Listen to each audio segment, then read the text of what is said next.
अम, मी मेघना गावडे स्वयंसिद्ध फाउंडेशनच्या वतीने आपल्या या महिलांमधील कॅन्सर जागरूकता व लवकर निदान या विशेष वेबिनारमध्ये मनपूर्वक स्वागत करते. आजचा हा कार्यक्रम स्वयंसिद्ध फाउंडेशन मुंबई आणि HCG कॅन्सर सेंटर बोरिवली यांच्या संयुक्त विद्यमानाने आयोजित करण्यात आलेला आहे. स्त्रियांच्या आरोग्य ही केवळ तिच्या कुटुंबापुरती मर्यादित बाब नसून ती संपूर्ण समाजाच्या आरोग्याशी निगडीत आहे. आणि याच हेतूने आज आपण महिलांसाठी कॅन्सर बद्दल अधिक माहिती घेणार आहोत आणि त्याचं मार्गदर्शन करणार आहेत या क्षेत्रातील एक नामवंत विशेषज्ञ डॉक्टर दर्शना राणे. तर एक थोडक्यात त्यांचा परिचय त्या सांगतीलच, तरीही मी तुम्हाला एक थोडक्यात परिचय त्यांचा देते. दर्शना राणे ह्या एक अनुभवी मेडिकल ऑन्कोलॉजिस्ट आहेत. त्यांना या क्षेत्रामध्ये 7 वर्षाचा अनुभव आहे. तर सध्या त्या नानावटी सुपर स्पेशालिटी हॉस्पिटलमध्ये मुंबई इथे कार्यरत आहेत. या क्षेत्रातील अनेक नामवंत व्यक्तिमत्व असून त्यांना अनेक राष्ट्रीय पातळीवर कॉन्फरन्ससाठी सुद्धा आमंत्रित करण्यात आलेले आहे. तर त्यांचा विशेष रस जो आहे हा मेडिकल ऑन्कोलॉजी मध्ये आहे. आणि त्या American society of clinical oncology आणि European society of medical oncology या आंतरराष्ट्रीय संघटनेच्या सक्रिय अशा सदस्य देखील आहेत.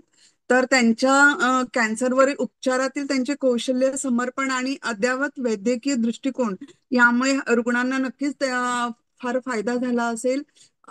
तर अशा आपल्या आज वक्त्या इथे उपस्थित आहेत. तर तुम्हाला सगळ्यांना माहितीच आहे स्वयंसिद्धा फाउंडेशन आणि हे विविध उपक्रम करत असते. आणि त्यापैकी आजचा हा उपक्रम आपण राबवत आहोत. तुम्हाला खरोखरच फार उपयोगी होईल अशी मी अपेक्षा करते. हा कार्यक्रम झाल्यानंतर तुम्हाला एक फीडबॅक फॉर्म सुद्धा आपण देऊ.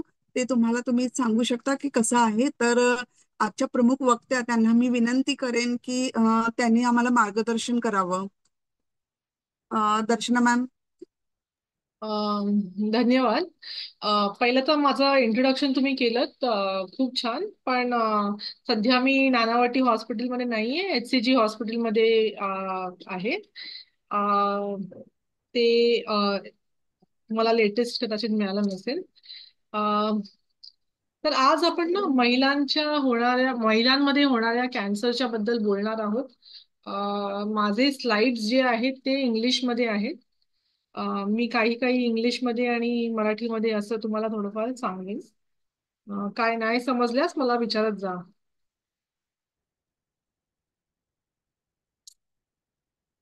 एक सेकंड, मी माझे स्लाइड्स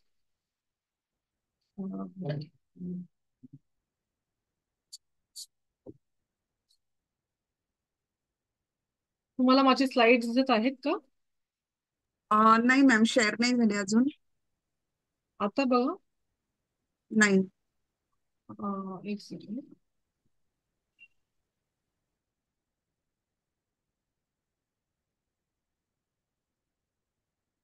हा, होते आता.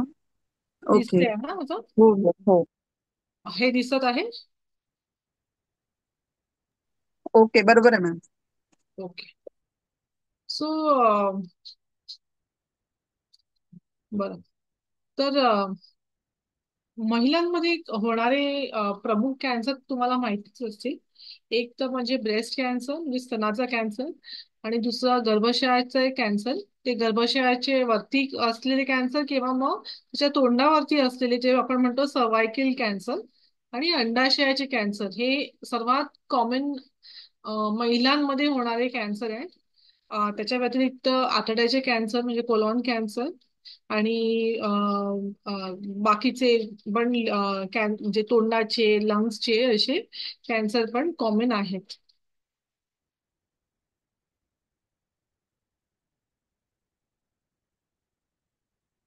तर आपण काय म्हणतोय, ब्रेस्ट, नंतर सर्वायकल. सर्वायकल म्हणजे आपल्या गर्भाशयाच्या तोंडावरचे कॅन्सर. कोलोरेक्टल म्हणजे आतड्यांचे. युट्राईन म्हणजे गर्भाशयाचे. आणि लंगचे कॅन्सर म्हणजे फुफ्फुसाचे कॅन्सर हे कॉमन आहेत महिलांमध्ये.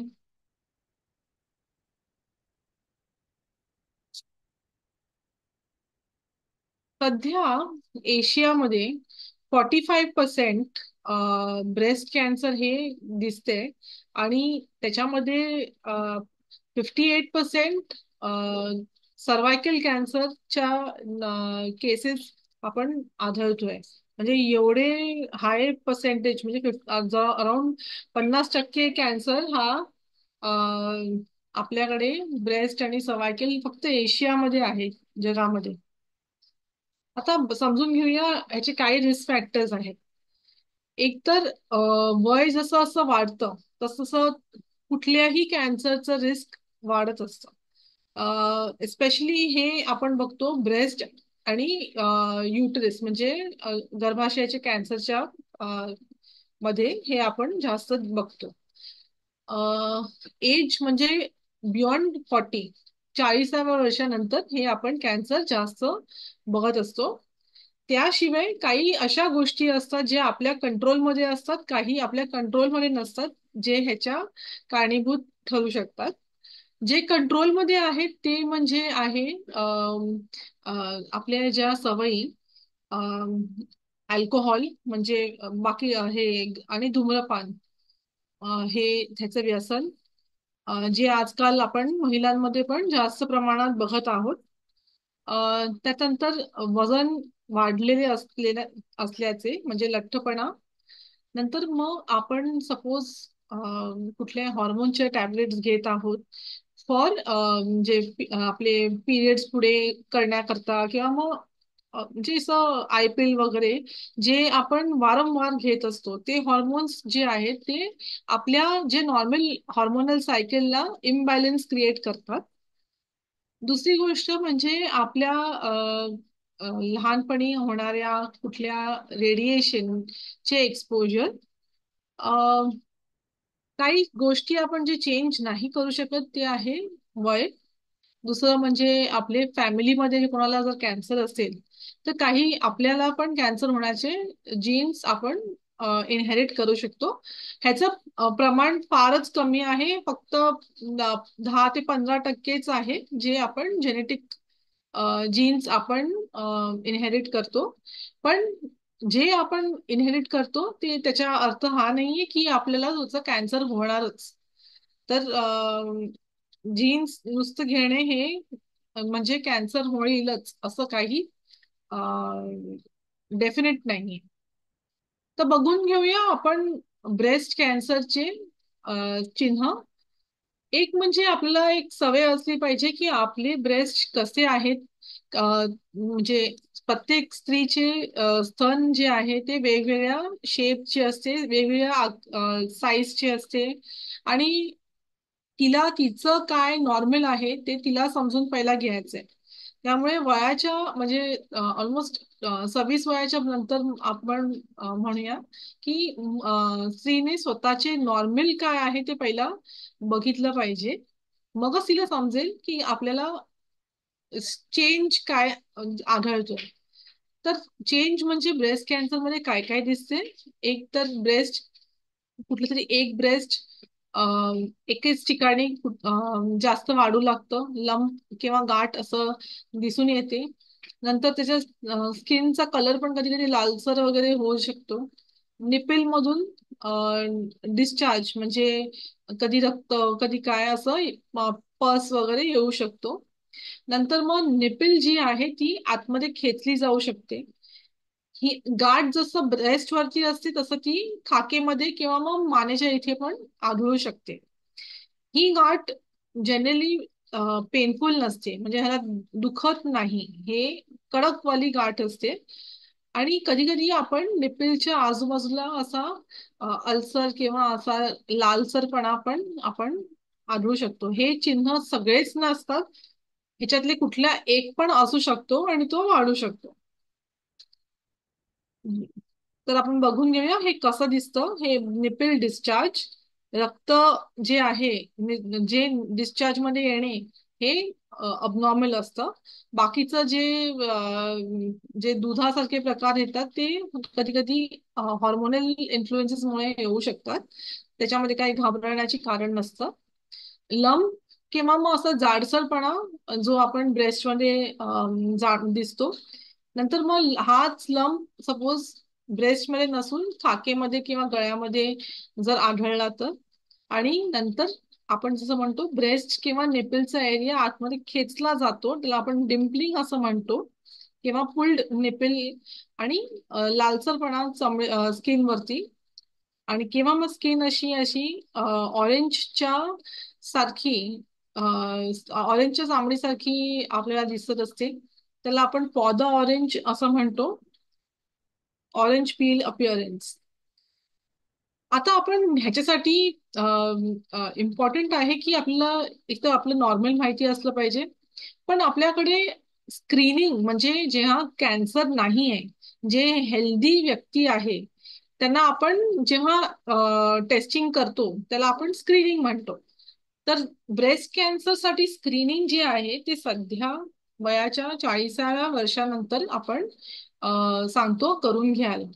आणि आपण हे कसं सांगतो, आपण म्हणतो की 40 नंतर आपण मॅमोग्राफी किंवा मग मॅमोसोनोग्राफी, हा मॅमोग्राफी म्हणजे ब्रेस्टचा एक्सरे असतो, आणि मॅमोसोनोग्राफी म्हणजे सोनोग्राफी असते ब्रेस्टची. तर हे आपण दरवर्षी करावे. आणि हे कधी करावे, जेव्हा आपण आपल्याला पिरियड्स नसतात. कारण पिरियड्स मध्ये म्हणजे जेव्हा आपण मानसिक पाळी चालू असते तेव्हा ब्रेस्ट हे खूप पेनफुल होऊ शकतात. त्यामुळे आपण हा काळ टाळावा. आणि जो जेव्हा पिरियड्स नसतील असे पहिले 5-6 दिवस सोडून इतर दिवशी आपण करू शकतो ही टेस्टिंग. तर स्क्रीनिंग मध्ये मुख्य आहे की आपण स्वतः सेल्फ एक्झामिनेशन करायचे. दुसरी गोष्ट म्हणजे सपोज काहीतरी गडबड आढळल्यास आपण क्लिनिकल ब्रेस्ट एक्झामिनेशन करून घ्यायचे, म्हणजे क्लिनिकमध्ये जाऊन, मग ते कुठलाही डॉक्टर असो, वा तो गायनेकॉलॉजिस्ट असू शकतो, फिजिशियन, सर्जन, किंवा मग कॅन्सर स्पेशलिस्ट असू शकतो. स्क्रीनिंग मॅमोग्राफी म्हणजे आपण जी जसं म्हणालो की जेव्हा कॅन्सर किंवा गाठ आपल्याला आढळत नाही तरीही आपण जेव्हा नॉर्मल असताना जे असंच चेकअप करायसाठी जे मॅमोग्राफी करतो त्याला स्क्रीनिंग मॅमोग्राफी असं म्हणत असतात. सेल्फ एक्झामिनेशन पण मॅमोग्राफी सारखे आपण वया पिरियड्स नसताना करावे. आपल्याला काय करायचे आहे, आरशामध्ये बघायचे आहे. कपडे जेव्हा आपण आंघोळ करत असतो त्याच्यानंतर आपण आरशामध्ये बघू शकतो, ब्रेस्ट जे आहे त्याचा शेप बघू शकतो. हा ब्रेस्टची मुवमेंट बघू शकतो, हात वरती करून, हात कमरेवर ठेवून. बेसिकली आपण काय बघतो की कुठला साईडनी ब्रेस्ट हलत नाहीये का. कधी कधी ब्रेस्ट कॅन्सर एकदम म्हणजे आतल्या साईडला असतो आणि त्यामुळे ते ब्रेस्टला मुवमेंट होऊन देत नाही. तो असा लंप म्हणून दिसत नाही पण मुवमेंट, कारण की ब्रेस्टची त्या साईडला कमी होते. मग आपल्याला हा पण हात लावून जेव्हा चेकअप करतो किंवा मॅमोग्राफी करतो तेव्हा आपल्याला आढळतं की काहीतरी आहे आतमध्ये. हेच आपण लंप आपण आपल्या हाताने पण चेक करायचंय की आपल्याला आढळतोय का. तर ते आपल्या हाताच्या फ्लॅट पोर्शन मधून आपण खाकेमध्ये पण चेक करावे, मानेच्या जवळ पण चेक करावे. आणि ब्रेस्टला आपण जे आहे चकलीच्या आकाराच्या म्हणजे चकली सारखे आपण आतून बाहेर किंवा बाहेरून आतमध्ये ब्रेस्टला पण चेक करावे. त्याच्यानंतर ब्रेस्टचे निप्पल जे आहे त्याला दाबून त्याला स्क्वीज करून बघायचंय की त्याच्यातून काय रक्त वगैरे काय येतंय की नाही. क्लिनिकल ब्रेस्ट एक्झामिनेशन जसं मी म्हटलं की आपण डॉक्टरांना पण जाऊन दाखवायचंय. कारण डॉक्टरांना कधी कधी समजतं की ही गाठ कॅन्सरची असू शकते किंवा मग कॅन्सरची नसू शकते. क्लिनिकली जसं आपण म्हटलं की जेव्हा गाठ कडक असते, जेव्हा पेन नसतं, तेव्हा ह्याची लक्षणं जास्त करून कॅन्सरकडे आपल्याला पॉइंट करतात. क्लिनिकल एक्झामिनेशन हे एक जस्ट एक्झामिनेशन आहे. ऍक्च्युअल आपल्याला कळतं हे मॅमोग्राफी करून. तर मॅमोग्राफी काय असतं हे बघ, जसं हे पिक्चर दाखवत आहे इथे एक स्त्री उभी आहे, तिचं ब्रेस्ट जे आहे ते त्या मशीन मध्ये जसं आपलं छातीचा एक्सरे होतो तसा तो ब्रेस्टचा एक छोटा एक्सरे होतो. आणि मग जसं ह्या डॉक्टर बघत आहेत तसं आपल्याला ती गाठ, ती लाल दिसते ते गोल, तसं ते आपल्याला ती गाठ दिसून येते. आणि ही गाठचे ग्रेडिंग असतात. तर गाठ जेव्हा जसं ग्रेडिंग कमी असतं तेव्हा हे कॅन्सर नसू देखील शकतं. पण जसं जास्त ग्रेडिंग जेव्हा आपल्याला मिळतं, त्याचं ग्रेडिंग जर जास्त असेल तर आपल्याला बायोप्सी करून हे कॅन्सर आहे की नाही हे प्रूव्ह करायला लागतं.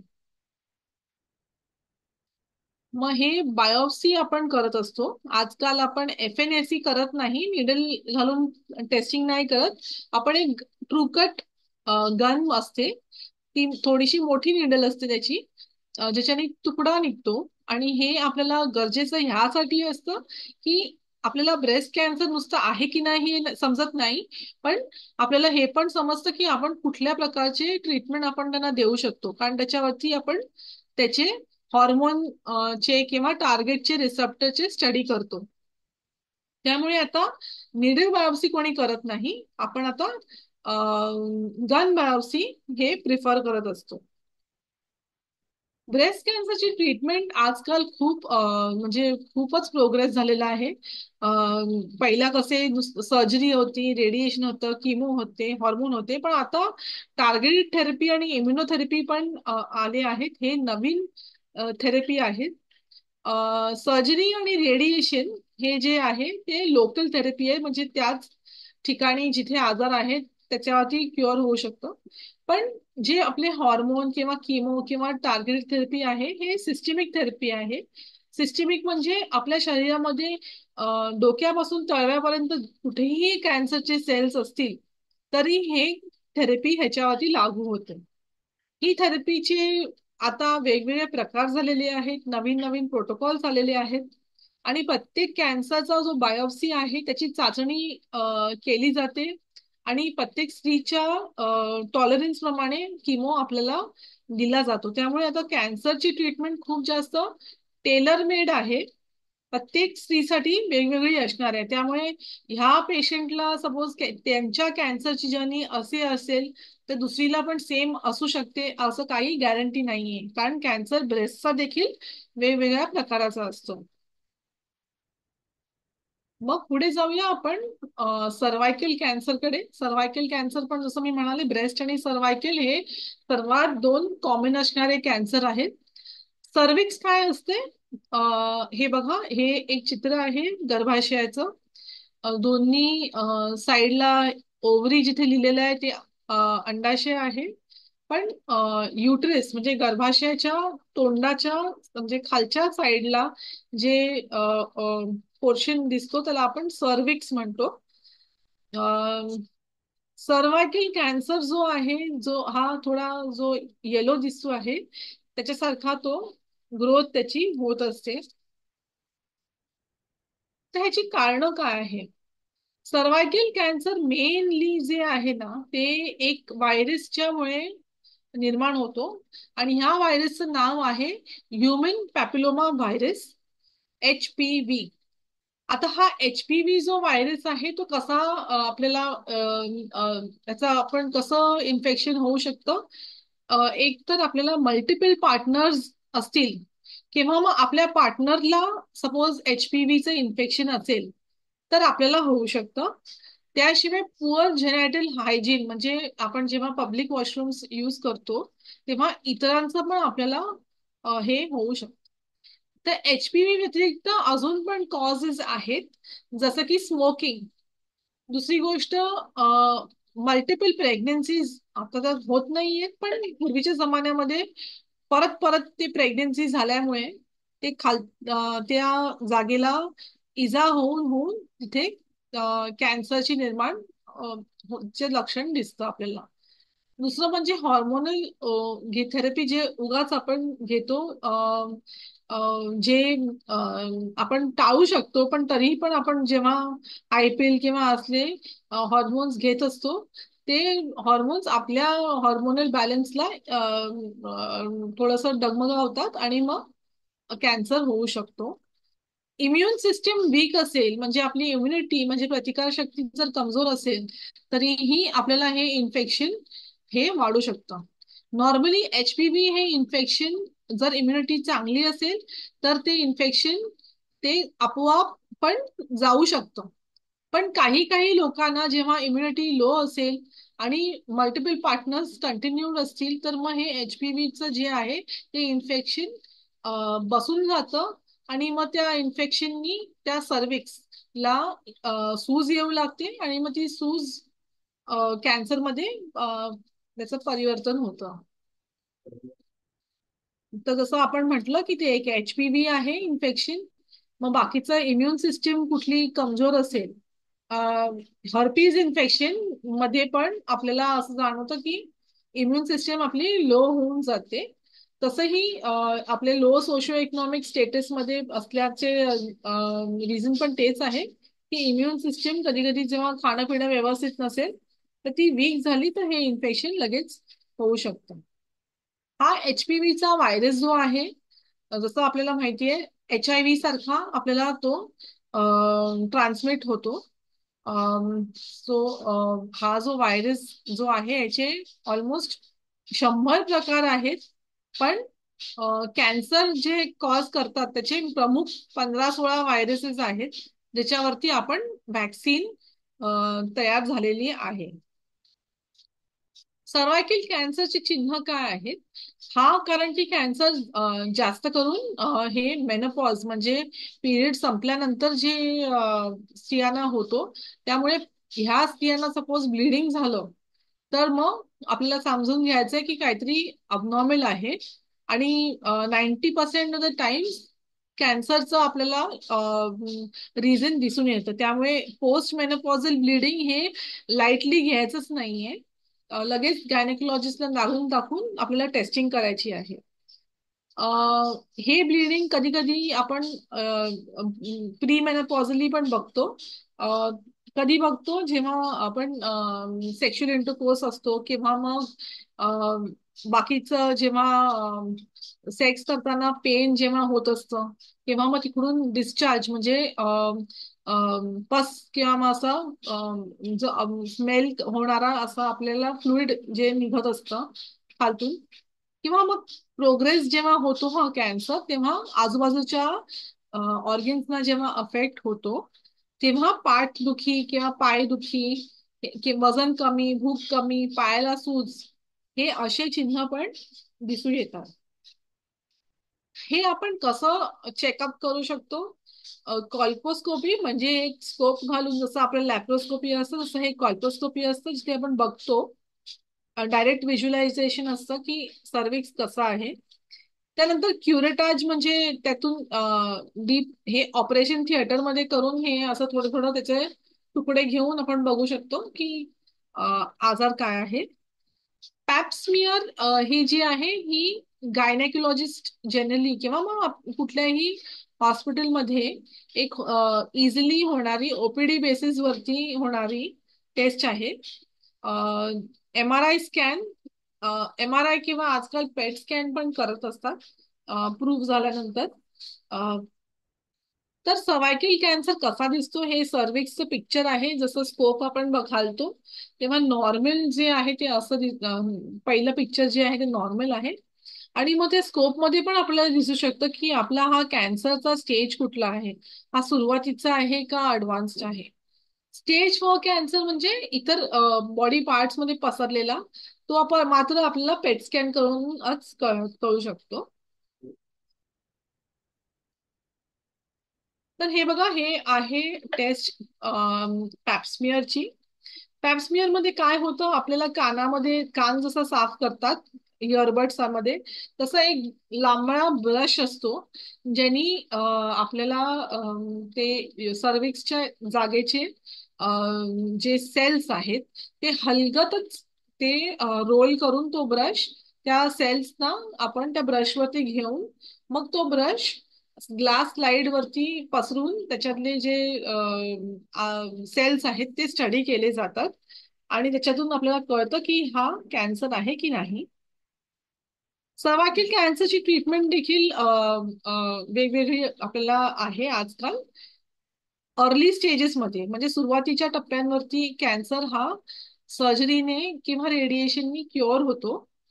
थोडा कॅन्सर वाढला तर मग किमोथेरपी आणि स्पेशल टार्गेटची थेरपी देऊन हा आजार कमी करून मग रेडिएशनच्या सोबत आपल्याला ट्रीटमेंट करावी लागते.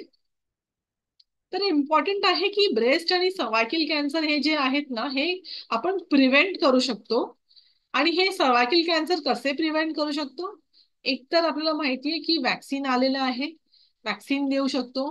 दुसरं म्हणजे जेव्हा आपण मल्टिपल पार्टनर्स यूज करतोय तेव्हा बॅरियर मेथड म्हणजे कॉन्डोम सारखे मेथड्स यूज करावे. नंतर आपल्याला सर्वायकल स्क्रीनिंग म्हणजे पॅप्समिअरची टेस्ट रेग्युलरली करावे. आणि दुसरी गोष्ट म्हणजे काहीही कंप्लेंट असली तर आपल्याला ती लाईटली न घेऊन डॉक्टरांना इमिजिएटली दाखवून त्यांचं आपल्याला इन्व्हेस्टिगेशन करून क्लिअर करून टाकायचंय. तर सर्वायकल कॅन्सर स्क्रीनिंग जे आहे ते आपल्याला दोन प्रकारे होऊ शकतो. एक तर जसं म्हटलं तसं पॅप्समियर. दुसरं एक ब्लडची टेस्ट पण आहे, जी आपल्याला ह्युमन पॅपिलोमा व्हायरस म्हणजे HPV व्हायरसचा DNA टेस्ट करून पण होऊ शकते. तर हे वॅक्सिन आपल्याकडे जे आहेत ते कुठल्या कुठल्या प्रकारचे आहेत? आपल्याकडे जे कॉमनली अवेलेबल वॅक्सिन जे आहेत ते 9 ते 14 वर्षांच्या वयामध्ये देण्यासाठी आपण रेकमेंडेड करतो. हे फक्त मुलींना नव्हे पण मुलांना सुद्धा दिले जाऊ शकतात. कारण की हे HPV जे आहे ते सेक्शुअली ट्रान्समिटेड इन्फेक्शन आहे आणि मुलांमध्ये पेनाइल कॅन्सर हा होऊ शकतो. त्यामुळे गर्ल्स अँड बॉईज दोघांनाही आपण 9 ते 14 वयाच्या वयोगटामध्ये आपण देत असतो. अ, ह्या वयोगटामध्ये दोन डोस 0 आणि 6 महिन्यानंतर असं आपण शेड्यूल आहे. सपोज वयाच्या 14व्या वर्षानंतर आपण हे वॅक्सिन द्यायचं असेल किंवा ज्यांची इम्युनिटी कमजोर असेल ना वॅक्सिन द्यायचं असेल तर डोस 3 लागतात. आणि हे HPV एकदमच वॅक्सिन जे आहे ते एकदमच सेफ आहे. हा दंडामध्ये दिलं जातं. हे वॅक्सिन सध्या आपल्या इंडियामध्ये बरेच प्रकारचे अवेलेबल आहे जे आम्ही कॉमनली यूज करतो. ते आहे सर्वारिक्स आणि गार्डासिल. सर्वारिक्स जे आहे ते त्याच्यामध्ये HPVचे व्हायरसचे जसं मी तुम्हाला म्हणाले 100पैकी 15 स्ट्रेन्स आहेत जे कॅन्सर कॉज करू शकतात. आणि त्यातल्या दोन जे सर्वात स्ट्रॉंग तीव्र स्ट्रेन्स आहेत ज्याच्याने कॅन्सर होतो इन 90% लोकांना, त्या स्ट्रेन्सच्या अगेन्स्ट हे वॅक्सिन निर्माण केले आहे. गार्डासिल आहे ते 4 मोस्ट कॉमन स्ट्रेन्सच्या अगेन्स्ट वॅक्सिन आहे. आणि गार्डासिल 9 हे 9 स्ट्रेन्सच्या अगेन्स्ट हे वॅक्सिन निर्माण झालेलं आहे. सो वॅक्सिन खूपच सेफ आहे आणि हे इफेक्टिव्ह देखील आहे. पण हे इफेक्टिव्ह आहे HPV व्हायरस इन्फेक्शन न होण्याकरता. तर न होण्याकरता हे एक मतलब एक गोष्ट आहे की आपण वॅक्सिन घेऊ शकतो. पण दुसरी गोष्ट जसं मी म्हणाले की ते प्रिकॉशन्स घ्यायची गरज आहे. आणि हे दोन्ही मिळून आपण जर यूज केला तरच सर्वायकल कॅन्सरचा आपण अराउंड 99% प्रिव्हेंट करू शकतो. दुसरा आजार जो आपण स्त्रियांमध्ये बघतो तो आहे हे ओव्हेरियन कॅन्सर म्हणजे अंडाशयाचा कॅन्सर. आपल्याकडे दोन अंडाशय असतात दोन्ही साईडला आणि ते हॉर्मोन च्या अंडर इन्फ्लुएन्सच्या अंडर त्याचे ग्रोथ होऊ शकते. आणि अंडाशयाचा कॅन्सर कारण ते अंडाशय खूप आतमध्ये असल्यामुळे त्याचा कॅन्सर मोठ्या प्रमाणात वाढत नाही तिथपर्यंत आपल्याला समजून येत नाही आणि म्हणून ह्याला आपण सायलेंट किलर कॅन्सर म्हणू शकतो. तर ह्याचे रिस्क फॅक्टर्स कुठले आहेत? तर जसं मी म्हटलं की तुम्हाला की हा कॅन्सर हॉर्मोन्सच्या फिमेल हॉर्मोन म्हणजे इस्ट्रोजनच्या इन्फ्लुएन्समुळे जास्त वाढू शकतो. त्यामुळे ब्रेस्ट फिडिंग न करणे किंवा मग लेट प्रेग्नेन्सी किंवा किंवा न होणारे मुलं हॉर्मोनचे युजेज जे आपण नॉर्मली मेनोपॉझल नंतर पण जे हॉर्मोन्स रेग्युलरली जे घेत असतात त्याच्यामुळे किंवा पण किंवा आपल्याला सपोज जे बाकीचे गोष्टी असतात जसं लठ्ठपणा, जसं जसं वय वाढू लागतं तसं तसं कॅन्सरचा रिस्क वाढू शकते. सपोज कोणाला जे पिरियड्स लवकर आले आहेत आणि पिरियड ज्यांना लेट जात आहेत, तर त्या हॉर्मोनचा जो असर आहे शरीरावरती जास्त होत असतो, त्यांनी पण हा कॅन्सर होऊ शकतो. आणि जसं ब्रेस्ट कॅन्सर जेनेटिक वेजनी ट्रान्समिट केला जातो, तसं ओव्हेरियन कॅन्सर पण जेनेटिक आपल्याला दिसू शकतो. तर ह्याची चिन्ह काय आहेत? जे मोस्ट कॉमन चिन्ह आहेत ते एकदमच वेग आहेत आणि म्हणजे आपल्याला एक्झॅक्ट कारण सांगू शकत नाही की आपल्याला कॅन्सरचेच लक्षणं आहेत. एकदम पोट असं एकदम ताठ होणे किंवा मग डिस्चार्ज होत राहणे पसचा किंवा असं स्मेलचा, किंवा पोटामध्ये असं पेल्विक म्हणजे खालच्या पोटामध्ये असं असं प्रेशर येणे की काहीतरी आहे असं जड जड वाटणे, किंवा परत परत लघवीला जाणे, अ, पाठीमागे दुखणे, हे असे चिन्ह आहे जे खूपच वेग आहेत. ते असं आपल्याला समजून येत नाही. जसं ब्रेस्टमध्ये अशी गाठ दिसते तसं आपल्या पोट मोठं असल्यामुळे त्याच्यामुळे खूप स्पेस असल्यामुळे आपल्याला जिथपर्यंत कॅन्सर खूपच मोठा होत नाही तिथपर्यंत आपल्याला ही लक्षणं समजतच नाही की कशामुळे आहेत. त्यामुळे जरा पण काय असे सिम्पटम्स दिसले तर आपल्याला चाचणी करणे हे इम्पॉर्टंट आहे, मुख्य म्हणजे सोनोग्राफी. तर हे रिस्क फॅक्टर आपण बघून घेऊया. हे अ, अंडाशयाचे कॅन्सर झाला, आता आपण हा गर्भाशयाचा कॅन्सरचे रिस्क फॅक्टर्स बघून घेऊया. गर्भाशयाचे कॅन्सर पण हॉर्मोनचे सारखे इन्फ्लुएन्स होऊ शकतात. लठ्ठपणा, डायबिटीज, हाय ब्लड प्रेशर, हॉर्मोनची थेरपी, किंवा मग मूल न होणे, लेट मेनोपॉज होणे, अ, किंवा कोणाला दुसऱ्या कॅन्सरची हिस्ट्री असेल, तर अशा स्त्रियांना आपल्याला हा एंडोमेट्रियल कॅन्सर म्हणजे गर्भाशयाचा कॅन्सर होऊ शकतो. आणि ह्याची चिन्ह म्हणजे ब्लिडिंग होणे, पोटामध्ये थोडा जडपणा किंवा दुखणे.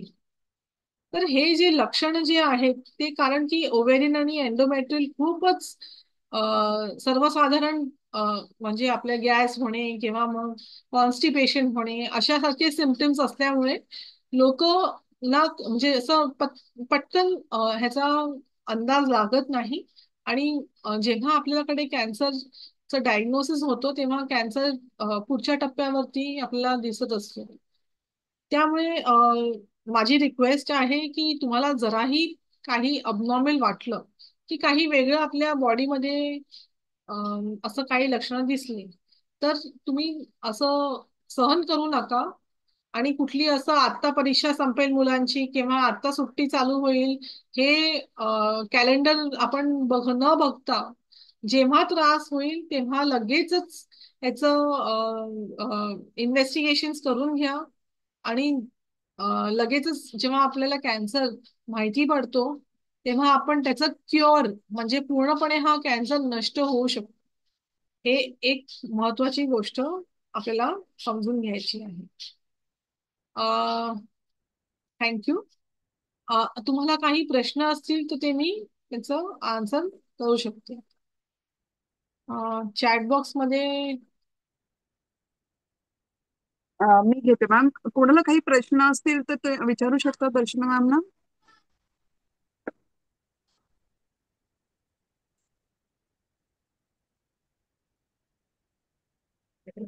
हॅलो. हा, बोला. विचारा मॅडम. हा मॅम, मला एक विचारायचं होतं की पॅप्समिअर किती फ्रिक्वेंटली केली पाहिजे, म्हणजे वर्षातून एकदा, म्हणजे 2 वर्षातून, की असं किती वेळा रिपीट केली पाहिजे? खूप चांगला प्रश्न केलात. तर पॅप्समियर जो आहे तो आपण वर्षातून म्हणजे 2 वर्षातून एकदा आपण करत असतो. पण हाय रिस्क कॅटेगरी असते तेव्हा आपण तो दरवर्षी पण करत असतो. हाय रिस्क म्हणजे ज्यांच्या घरामध्ये हिस्ट्री आहे ओके. किंवा मग आपल्याला आपले जे मल्टिपल पार्टनर्स किंवा आपल्या पार्टनर जो आहे त्याचे मल्टिपल पार्टनर्स असतील असे रिस्क असेल, तर मग आपण त्याची फ्रिक्वेन्सी वाढवू पण शकतो, म्हणजे वार्षिक करू शकतो. Okay, thank you ma'am, thank you. अजून कोणाला प्रश्न विचारायचा विचारू शकता दर्शकांना. हा, विचारा मॅम. वॅक्सिनेशन जर आपण 9 ते 14 मध्ये 2 घेतले असतील, तर ते पुढे पण मग जे 15 ते 45 वयोगटामध्ये किंवा 65 पर्यंत आपण जे काही घेणार आहोत ते 3 घेणं गरजेचं आहे का? आणि हो. वॅक्सिनेशनची कॉस्ट काय आहे? म्हणजे हा हा. तर बेसिकली 9 ते 14 वर्षाच्या वयोगटामध्ये 2 वॅक्सिन्स, आणि आपण हा जो वय क्रॉस जर झालं असेल म्हणजे 14 वर्षाच्या बियॉन्ड, तर मग 3 वॅक्सिन्स हे घेणं गरजेचं आहे. कॉस्ट म्हणजे बघा, जसं आपण म्हणालो की वॅक्सिन्स वेगवेगळ्या प्रकारचे आहेत. सध्या आपल्याकडे जे 3 कॉमनली युज वॅक्सिन्स आहेत, तर ते वॅक्सिन्स 2 किंवा 4 किंवा 9 आणि आता 12 पण स्ट्रेन्स कव्हर करण्यासाठी येत आहेत मार्केटमध्ये. त्याची किंमत जवळजवळ 2 ते 3 हजार रुपये पर डोस अशी आहे. Okay, thank you ma'am.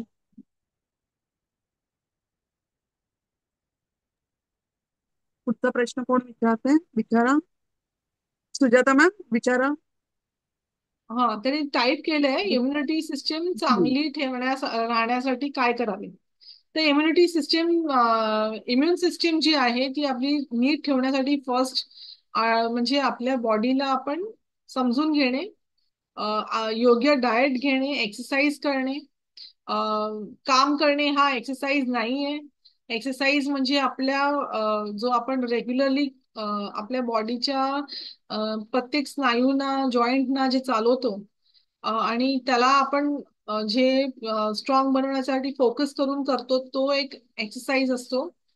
लठ्ठपणा होऊन न देणे, आणि धूम्रपान आणि अल्कोहोल हे न घेणे, आणि बाकी जसं आम्ही म्हणाले की सगळ्या आहारमध्ये सगळंच असलं पाहिजे, प्रथिने असले पाहिजेत, विटॅमिन्स असले पाहिजेत. तर वेगवेगळ्या टाईपचे आहार आपल्याला घेणं गरजेचं आहे. तर हे सगळ्या गोष्टी, आणि स्ट्रेस कमी करणे, योग्य टाइम वरती झोपणे, कमीत कमी आपल्याला 6 ते 8 तासाची झोप एक जरुरी आहे. ते एक मेंटेन करणे, ह्यानी आपली इम्युन सिस्टीम व्यवस्थित राहत असते. हॅलो मॅडम, मला एक माझ्या मुलीसाठी मला प्रश्न विचारायचा होता. बोला. ते आता काय करतात मुली, खूप वेळ बाहेर असतात किंवा कॉलेजला जातात, तर ते सॅनिटरी नॅपकिन्स वरचेवर चेंज नाही करत, तर त्याचा काही परिणाम होऊ शकतो का? हो हो, किती सॅनिटरी फ्रिक्वेंटली चेंज करा? नॅपकिन्स चांगला प्रश्न विचारला.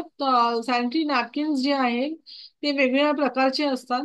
त्याच्यामध्ये वेगवेगळे केमिकल्स वापरले जातात की जे रक्त आहे सॉलिड फॉर्म मध्ये त्याच्यामध्ये अडकून राहू शकतं.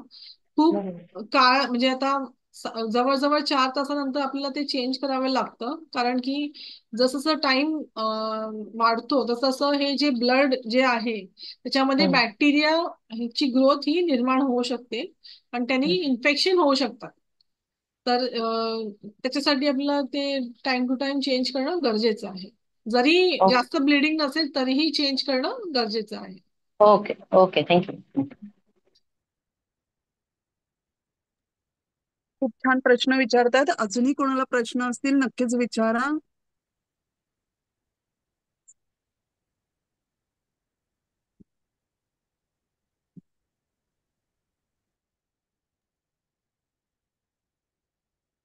मला वाटतं कोणाला प्रश्न नाहीये. प्रश्न मॅम, आपण तुम्हाला काही बोलायचंय का मॅम? तर मला हे सांगायचंय की हे जे मी तुम्हाला कॅन्सरच्या बद्दल माहिती सांगितली ती खूपच इन डिटेल होती. पण त्यातलं काहीही तुम्हाला असं जे असं डाऊट असेल तर तुम्ही मला कॉन्टॅक्ट करू शकता.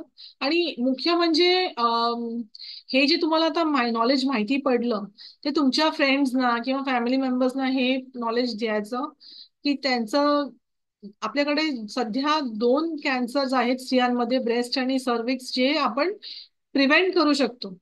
तर आपण हे प्रिव्हेंटिव्ह मोड मध्ये आपण जास्त फोकस केलं पाहिजे आणि स्वतःला लाईटली नाही घेतलं पाहिजे. जराही काही सिम्पटम्स असेल तर आपल्याला ते त्याचं भरपूर गरजेचं आहे की आपल्याला ते डॉक्टरांकडे दाखवून आपल्याला ते क्लिअर केलं पाहिजे.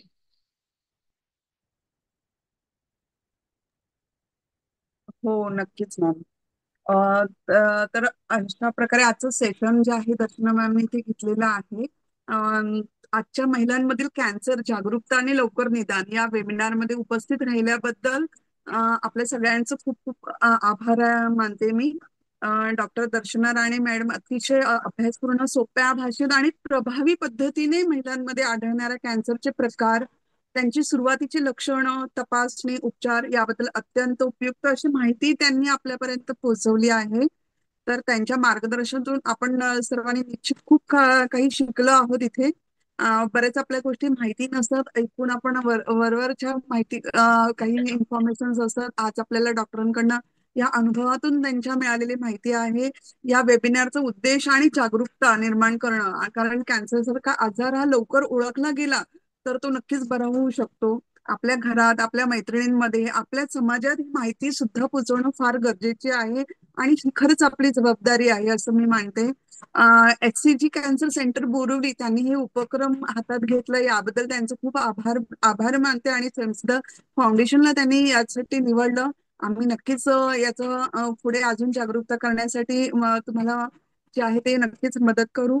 स्वयंसिद्धा फाउंडेशन आणि HCG कॅन्सर सेंटर बोरिवली यांच्या वतीने पुन्हा एकदा सर्व सहभागी इथे आहेत त्यांचे मी आभार मानते आणि तसंच दर्शना राणे मॅडम यांचे सुद्धा मी मनपूर्वक आभार मानते.